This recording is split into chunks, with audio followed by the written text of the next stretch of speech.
Hello, everyone, and welcome to another Blame It on Marketing episode. We are going to be talking about our infernal, eternal, ever-burning love for MQLs with a lovely guest, Ross, but I will throw it over to Ross to introduce himself. Hi, everybody. I'm really happy to be on the show. My name's Ross Howard. I'm the Product Marketing Director at Inbox Insight. We are a demand generation services company and media owner that helps you identify your ICP, educate them with content, and then convert them to revenue. Thank you for joining us. We've actually used Inbox Insight at Clear Review way back when, so it was fun to circle back around in a marketing rant capacity. I love it. Stumbling across a wild customer. That's what we like. Exactly. You're like, oof, I really don't know wild. what to do with you. Did you like us? What happened? Yeah, exactly. Awesome. But before we get into our deep-seated love of MQLs, Ross, tell us your deepest, darkest marketing fuck.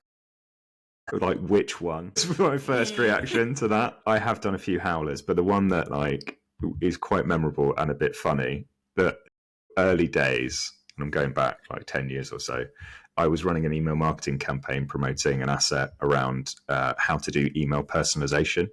But I made a typo in the code in the subject line where, you can see where this is going. Yep. I put a space between the hash and the F in the first name personalization. So 43,000 recipients who were all other marketers got hi first name, learn all about the importance of email personalization, which the replies were savage and also quite funny. But the irony was half of them were like, this is embarrassing. And the other half thought it was like an in-joke. Purpose? We'd sarcastically called it out. That's what I thought. I was like, the importance of not putting hi first name down. I quite like that. We sort of styled it out in the end. Yeah.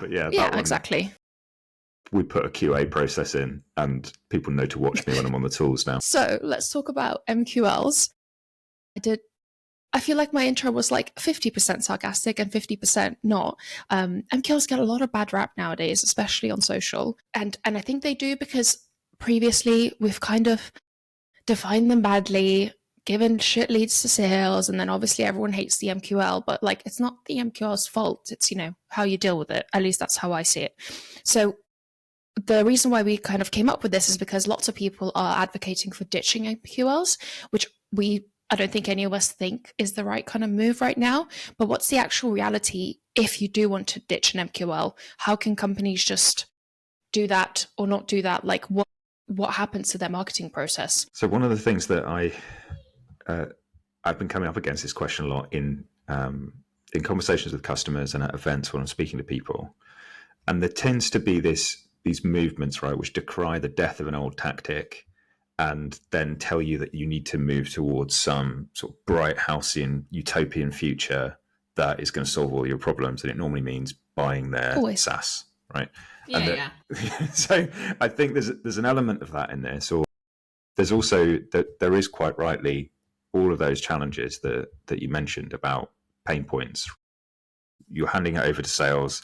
They don't know what to do with it. There's disconnection in how they communicate with you. There's finger pointing and a blame game going on.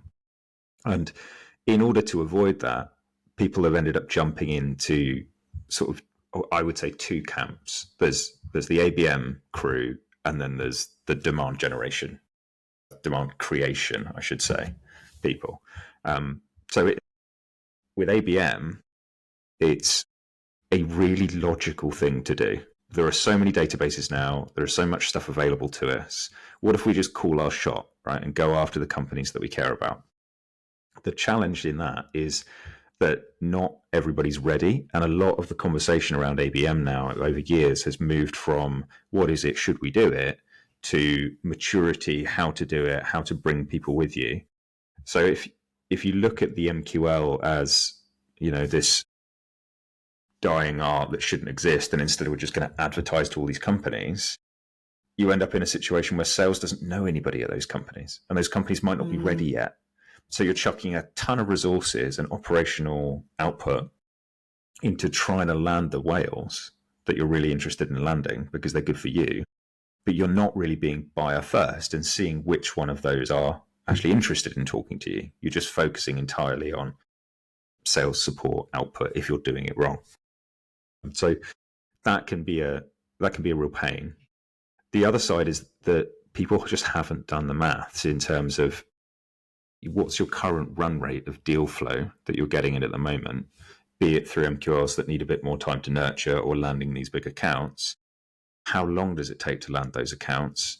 If we put all of our emphasis into it, are there enough of this list that we've chosen to actually turn into pipeline at our first deal transaction value? Sometimes like we get lists through and it's 25 companies, it's 50 companies, but their target is 18 million. Like, that's a lot per company, guys.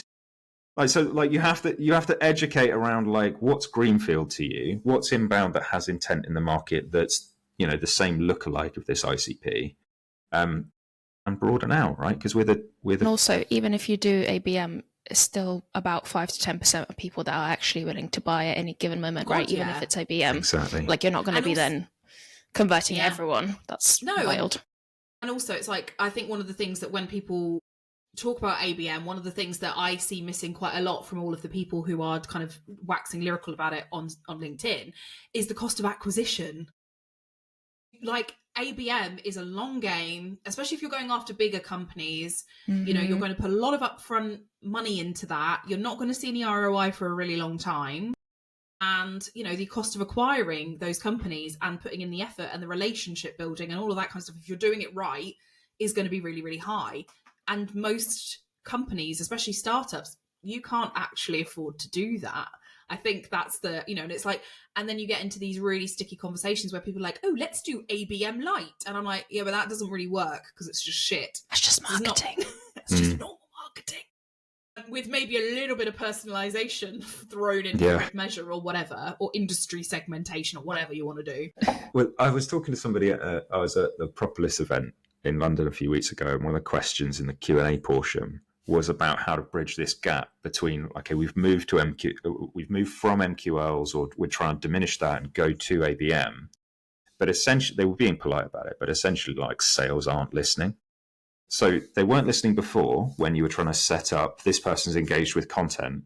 Yeah. And now you're saying these people hit the website. The problem is not the signal pattern that's calling out marketing engagement. The problem is that you're not actually dealing with it. So ABM is sort of spoken of as a solution to sales and marketing alignment, but it's not the processes that solve that problem. It's the people that solve that problem.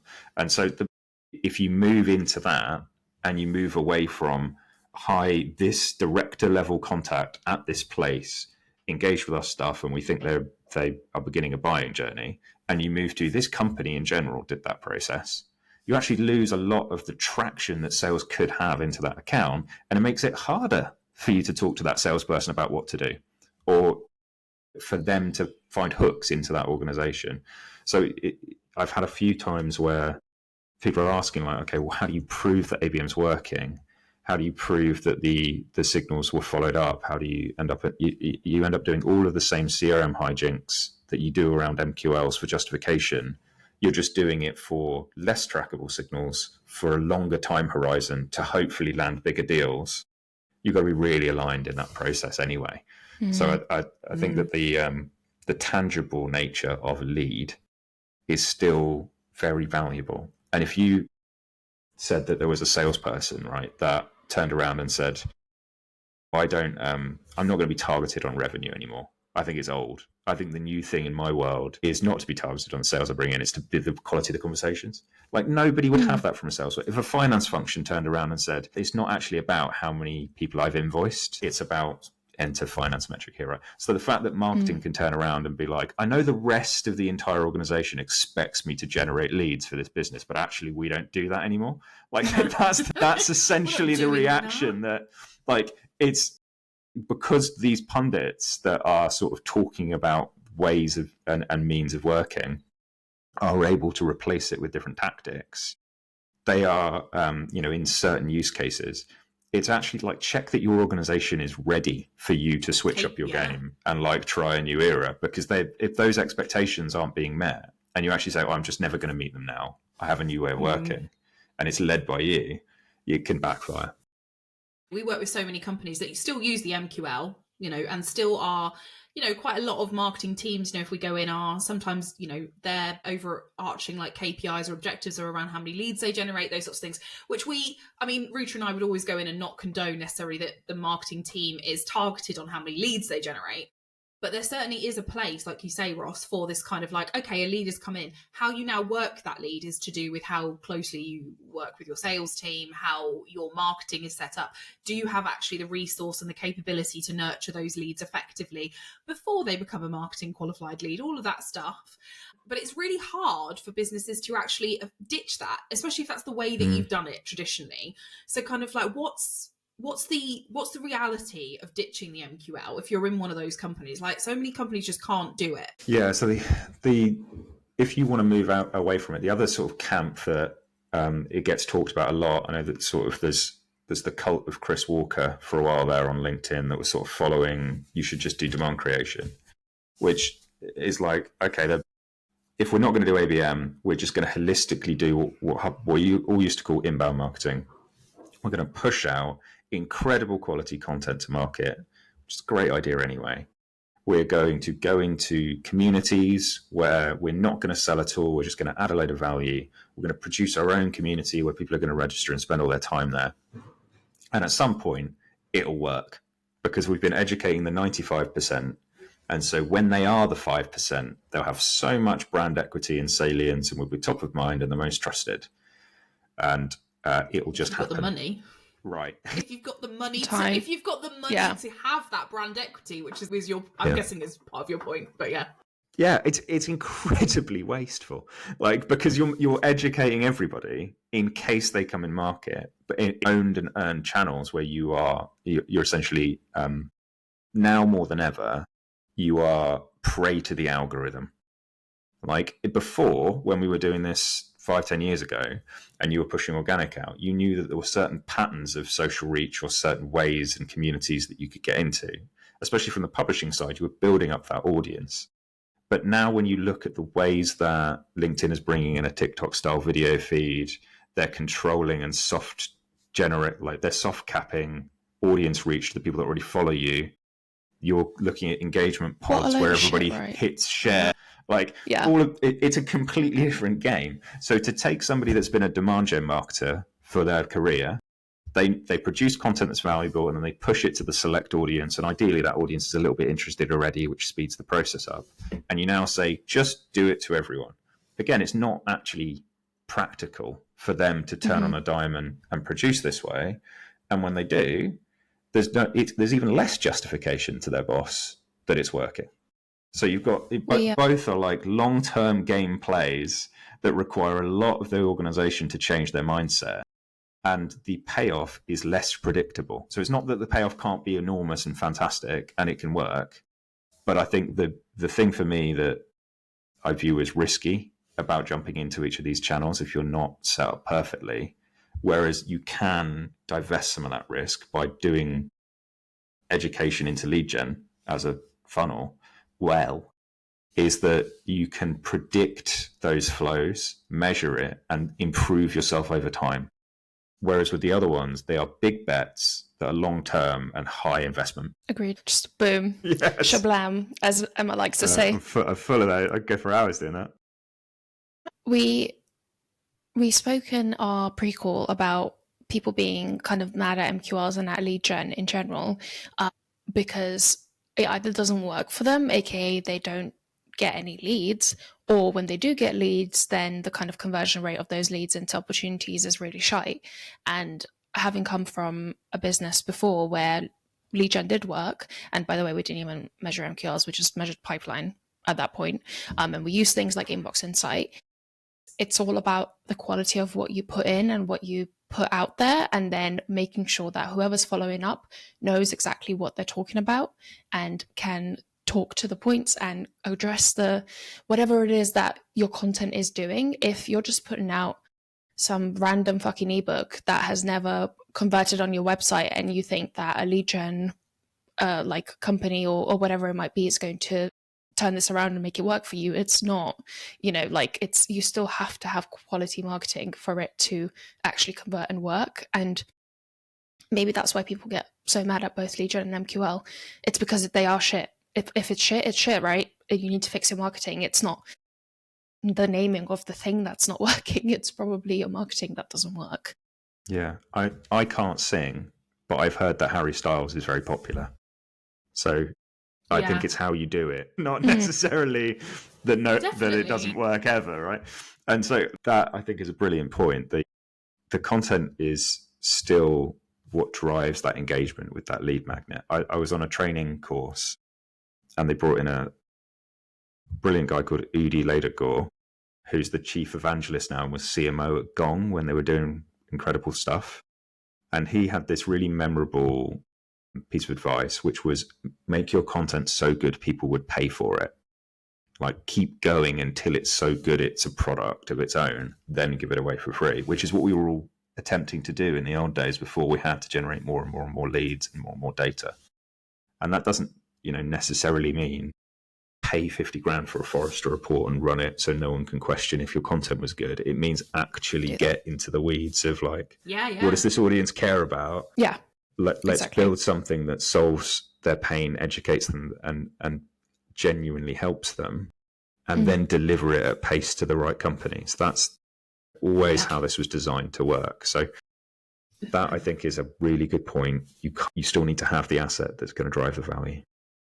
I think the other part to this as well that I think is very often forgotten because there's this mechanism where we go, it's a lead, it's an MQL, it's an SQL, whatever mechanism you have, whatever you want to name it, is that people do forget that it is a person that downloaded the thing or interacted with you. So if you then move them into the MQL bucket and you're like, I'm gonna treat all MQLs like this, and there's no relationship building aspect to your process. So the content should be amazing. It should be singing, like you said, Ross and Ruta. It should be this amazing thing. We should be delivering it to the channels where people are actually accessing the content as well, not just, bombarding people with email or whatever it is you do.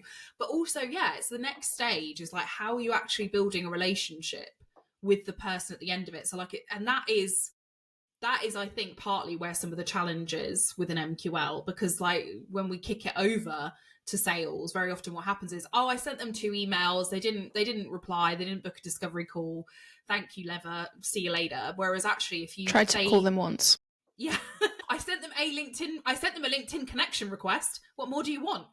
Actually, why haven't I got their credit card details? Sorry, go ahead, Emma. But if you have an ICP, if your total addressable market isn't everybody, which it shouldn't be, you should be able to spend the time building relationships with those marketing qualified leads.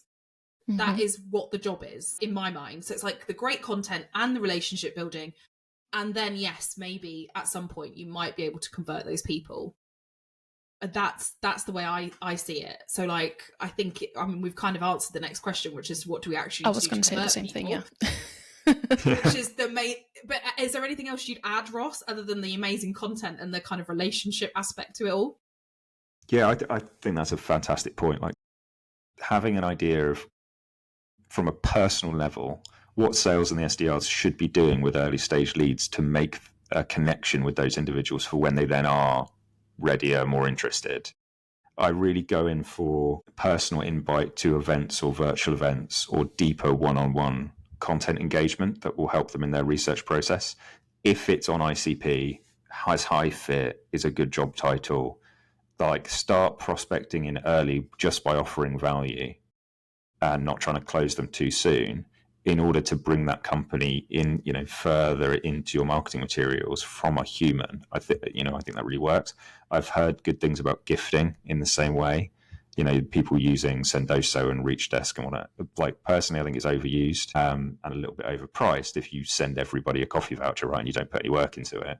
But I've also, there are case studies where it goes really well. So clients of ours that do things like content bundle packs or send them out something from in the States, they're really into their alma mater, aren't they? Like their university. So they'll like find the rep that went to the same uni and they'll send them a hoodie with their name on it or whatever. So like there are ways that you can route leads much more effectively than just email drip. And that personal connection, I think, is really important.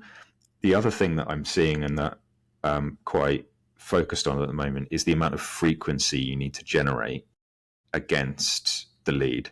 So we used to have, single touch MQLs as our core product. We generate the best leads we can with the assets that you give us, and then we pass them to you, and then you do all this nurture work.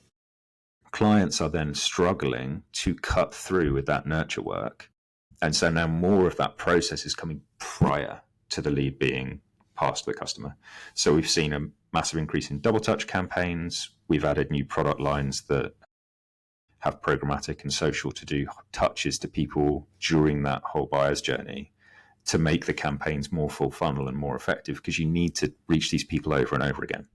And, your old school Marketo email drip, like you said, isn't alone enough anymore.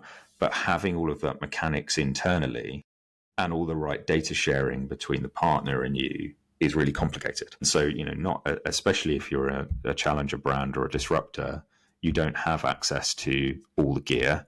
If you're an enterprise, IT doesn't let you, right? It takes 3 months to get pixel down.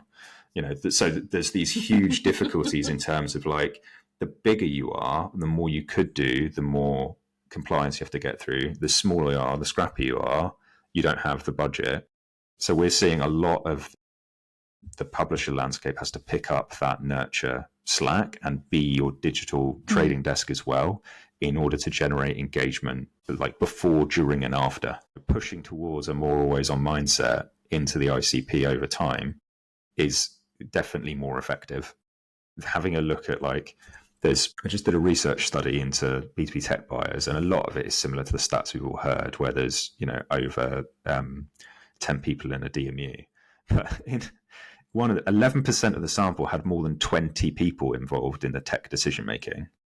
Yeah, and that they don't all want to buy it. They are No. people. So I get asked if we should buy tech all the time. I've not heard of the brand. I'm not really that keen on the business case for the company, and I'm still involved in the decision. So your nurture flows and the way that you need to surround people with leads and ads over time is one thing.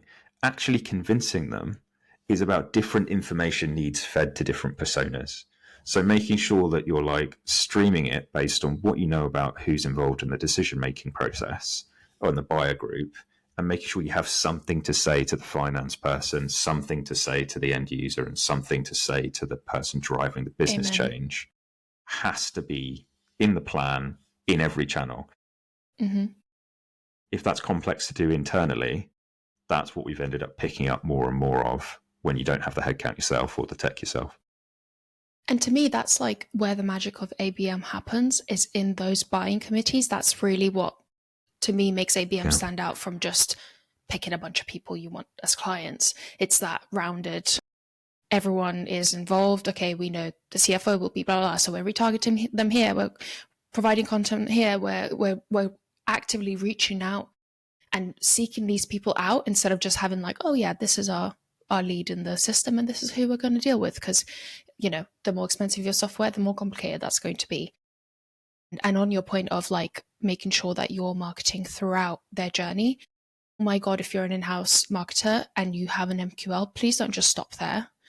Don't just then drop it off to sales and never touch that person again. You need to keep those touch points up, like Ross said. So even if you're in-house, make sure you have retargeting lists, and make sure you're still sending them maybe a newsletter with important shit, and you're inviting them to stuff. Do not just put them into the graveyard of MQLs that you're never going to touch again, because it's a huge waste of money to be doing that.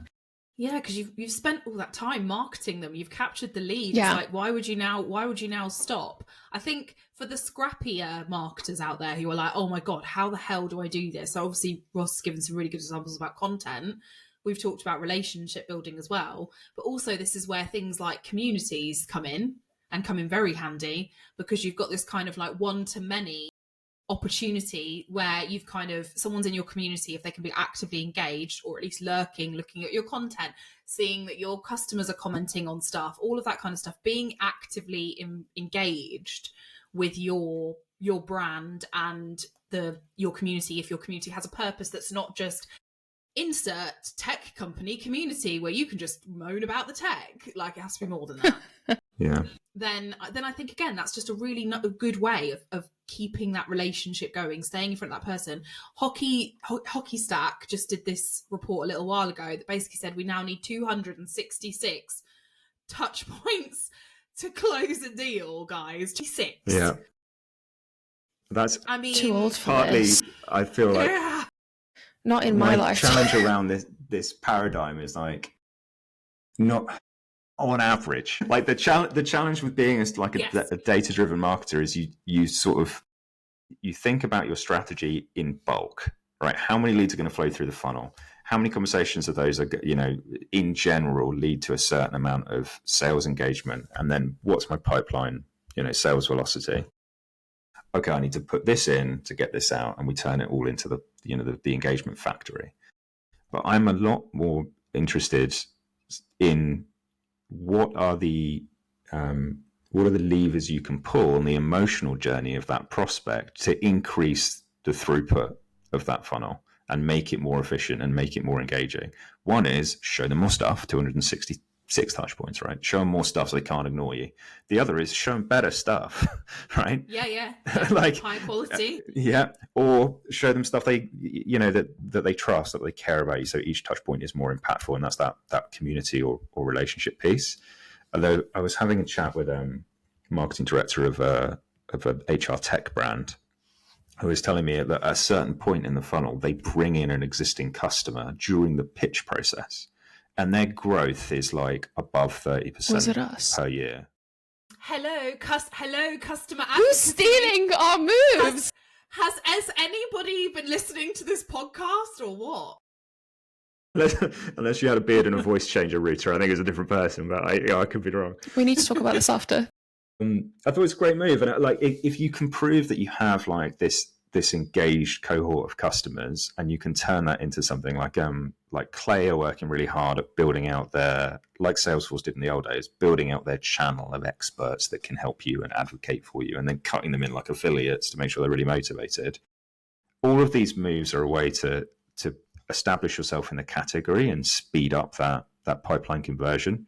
From the digital side, we if anybody goes to a certain, this we do for ourselves, and I want to see at a larger scale if it works for customers, is get past a certain point in the HubSpot pipeline, and at an account level, we run linked display ads around our testimonials of our customers that don't click to us, they click to the G2 reviews page. Its life cycle is only within the point where you're thinking about us. So prior to that, it's content and support and education. Post that, it's the customer marketing funnel and advocacy, and you actually have a campaign manager. So marketing sort of steps away at that point. But in that window where you're trying to show somebody else, it's like show them a quote, show them a big number, click through to lots of social proof. And so I think there are particular spaces, and SaaS is one of them, where marketers are pretty on it, and they've got all of these tactics, and we have all these playbooks. I just don't want to see us throw those out the window because life's getting noisier with AI salespeople and it's harder to cut through. Well, actually, we need to think about how do we improve as a cohort of professionals, rather than just, the grass is greener, let's entirely shift our focus and attempt something we've never done before. If we are keeping the MQL, what does that mean for lead gen versus demand gen? Jack shit. Fuck it all. Stop talking shit. They're both valid. We don't need to dump them or change them to have MQLs. It's fine, but I'll let Ross talk because he's our guest and not me. No, I'm here for it. I think we agree. So we have this discussion a lot internally because there are customers of ours that the pendulum swings towards the demand creation, demand generation side or brand, and we need to support those tactics, or the pendulum swings back and they're like, I'd like quadruple touch BANT leads, please, because sales don't trust me and they have to be ready. Right? And with both of them, you end up taking a more holistic approach where you're trying to advocate joining these things up and tucking the lead gen under the demand gen to make the lead gen more effective. And I think we all know that, but putting it into a practical set of steps is sort of tricky because every business has different funnels and different pipelines. I view it as demand generation pushes your message to the market with valued content to know that they have a problem and increase problem awareness. Lead gen increases solution awareness. So you're showing them that you exist within the category, you can solve that problem for them. And ideally, they know that they have that problem and are already agitated to the point when you do that. If they happen out of sequence, as long as you are, still doing a holistic plan, you're going to touch them with the proof that they have pain and the proof that you can solve it. Yeah. Should we wrap up with our gossip? Ready? Yeah. So to wrap up the episode, we would love to ask you if you have any marketing gossip to share with us, something that you love, something that you hate, something that's living in your head rent free. I won't go with anything I hate because I feel like I've been quite ranty already. Let's switch it back around. Go positive, yeah. Going positive, something that is living rent free that I'm really keen on and I want to explore more is the idea of content like this, long form video or audio content that's more personal, being repurposed into something that runs within the demand gen tool set. And what I mean by that is that, we've been looking at partnering with influencers within a client, internal subject matter experts or external advocates that already have a community of their own and a voice. And everybody's, those demand creation tactics and those communities that we talked about earlier, they have a lot of trust already built and your brand can leverage that. But in B2B, it's still pretty early. And there's a lot of brands that don't really know how to leverage that and especially don't know how to mechanize it into the funnel that we've been talking about during this conversation. So we're working on some stuff at the moment which takes the clips of the long form, it takes them posting on your behalf and connects it to your thought leadership talking points, your assets for the lead gen campaign, your digital targeting, so that you bridge across, I'm going to push the ebook and I'm going to get the touches and I'm going to generate the leads with people are going to know who I am, they're going to care about us, and they're going to know that that person already thinks I'm awesome and they've said it about me rather than me saying it about myself. That's sort of the new thing that I'm really excited about. One of our guests way back, maybe season 2 or something, he runs a LinkedIn paid ads agency, and one of the things that he does is whenever so it's for their own lead gen, demand gen, whatever side of the business, is whenever he's on a podcast like this, he basically clips up stuff where he sounds good and he sounds like he knows what he's saying, and then he will put them in as a asset to be retargeted to whoever it is that they're looking at engaging on LinkedIn. So it's like outside content, or he will literally just filled in. It's kind of like social proof, right, in itself, because you're talking to other people about it. You've been invited onto credible. I mean, I'm just calling us a credible podcast. a podcast. It matters, right? Yeah. So yeah, I love it. I think it's really cool. Thank you so much for joining us, Ross. It's been awesome. So we're keeping the MQLs for life, guys. We're doing MQLs for life. Matching tattoos. We're just doing it properly. That's the caveat. Thanks for joining us again, Ross. Ross is going to be on blameItonmarketing.com. So when this episode airs, if you want to ask Ross any spicy questions that you don't want to ask on LinkedIn because your boss is there, Ross is going to be there to answer them. And we hope to see you all very soon.